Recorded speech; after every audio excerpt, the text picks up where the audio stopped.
better quality deals and less confusion around is this a good investment opportunity or is this a good thing to participate in or not?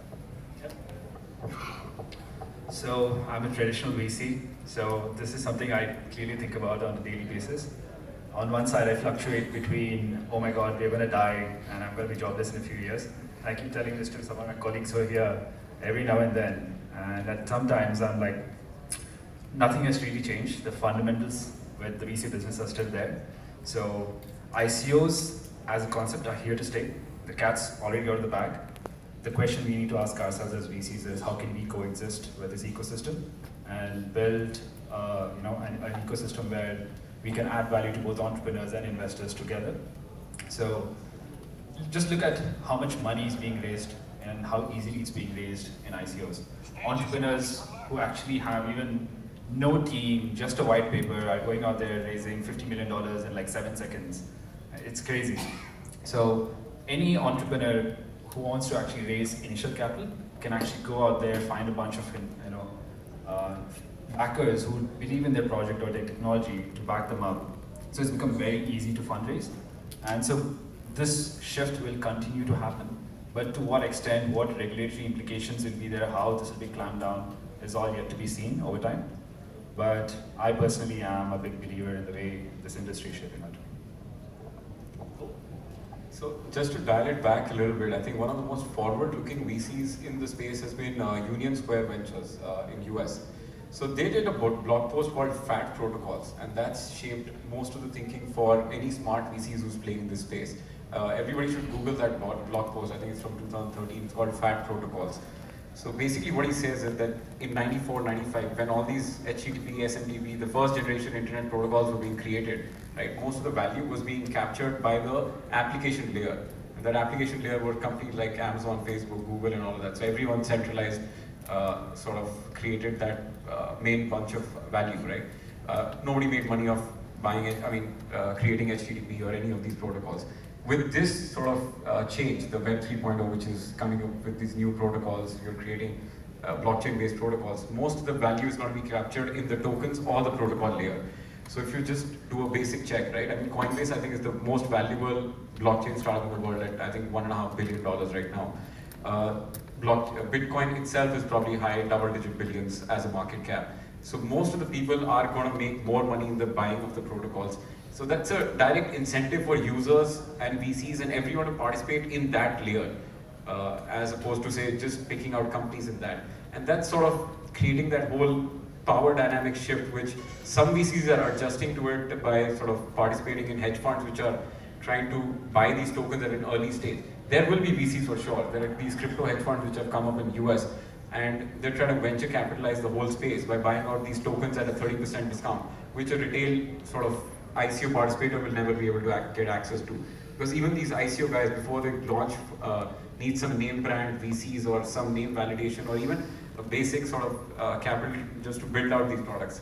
So there's going to be VC for sure. And I mean, VCs are still learning how to deal with this power dynamics, but participating in the protocol layer, that's sort of the new change which is happening for sure. I think I agree with all of you. But let's talk a slightly different point, right? I think we all agree that blockchain is blockchain is here to stay. It will evolve, and I think the way you are raising money for implementing your blockchain ideas is the ICOs, right? Now, the current boom we are seeing with ICOs, my opinion personally, is the US dollars that are going into the fiat currency that's going in, but it's also the Bitcoin millionaires who are worrying about a three-letter word called tax, right? So there is a lot of Bitcoin money that is going into these ICOs, and that's why I think we are also seeing almost unprecedented amount of money that's being raised. Do you think it'll dry up? If Bitcoin goes up, no. But I think if Bitcoin does fall, I think we will see a certain shrinkage in terms of the amount of money, the pace at which the money is being raised and things like that, right? So blockchain is here to stay. ICO is the current method of raising money. So, but it is also a vehicle for a new generation of investors in this protocol world that I think will form. Fred Wilson of US, who obviously has been the earliest cheerleader, so he is obviously one of those VCs who crossed the chasm long back in terms of, you know, just understanding what the value of this is, right? So, but I think going back to kind of the point of view about traditional VC, I think VC will stay because institutionalized money will be required, especially as the Bitcoin millionaires kind of I mean, this is one way of diversifying. Once they're diversified enough, then there is a new capital that is required. And I think that will come from institutions. We just don't know if they're going to be hedge funds or you know, traditional VCs or somebody else. So I think it's bound to change. We just don't know how. Okay. So, Prabhakar, you're the actual true blue VC representative on our panel. So, I got a bunch of questions. You can answer any one of them that you like. Go for it. So first off, why hasn't Axel issued a coin yet? Axel coin? Yeah, Axel coin. Is that, first of all, is it conceivable? And do you think, if not Axel, do you think other VCs should go and tokenize the capital and credibility and brand that they already enjoy? Interesting question. You haven't thought of that actually. Come on. No, seriously. I think about it all the time. Axel coin? There's no reason for us to go raise capital from regular retail investors when we have LPs shoving money down our throats. 30, 40x. I'd invest in Axel coin. Yeah, so it becomes a security at the end of the day, right? So regulatory landscape is clearly unclear as to where each government or entity will stand. You can get clearances for that. I'm sorry? You can get clearances for that. Right.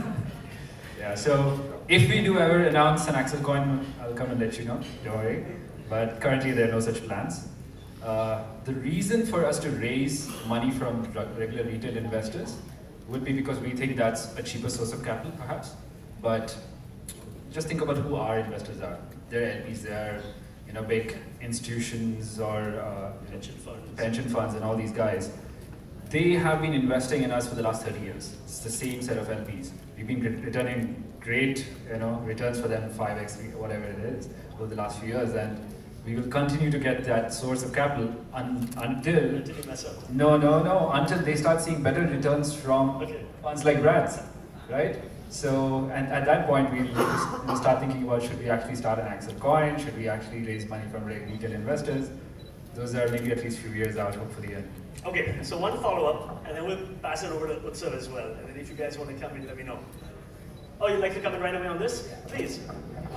We actually have seen that happen already. We have a client with Science. Science is a very successful incubator in Santa Monica. They had an exit just recently with the Dollar Shave Club. I'm sure you guys might have heard of them. And the next fund they're not doing the traditional LP way, but they're tokenizing their next fund just because of the opportunities. And it's fully securitized. It's going to be limited in jurisdictions where there are restrictions on investment, but it's already happening. Hey guys, that's all about ICO talk.